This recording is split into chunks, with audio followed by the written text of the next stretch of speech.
সারাদিন নিজের খাবার নিয়ে খুব কেয়ারফুল থাকেন, কম খাবার খান, বাইরের খাবার এড়িয়ে চলেন, তবুও ঠিকঠাক ওয়েট কমছে না, তাই তো?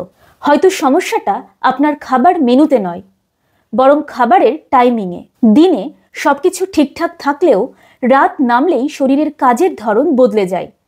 যেমন মেটাবলিজম ধীরে হয়, ডাইজেশন স্লো হয়, তখন শরীর ক্যালোরি বার্ন করার পরিবর্তে ক্যালোরি স্টোর করতে শুরু করে।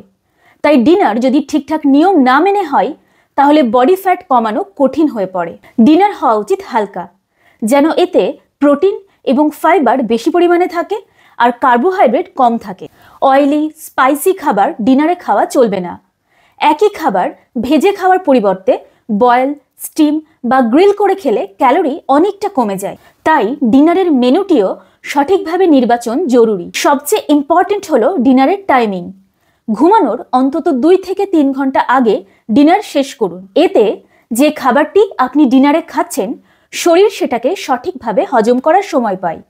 এতে ফ্যাটও জমে না, আবার ঘুমের কোয়ালিটিও ভালো হয়। তাই অবশ্যই লেট নাইট ডিনার করা বন্ধ করুন।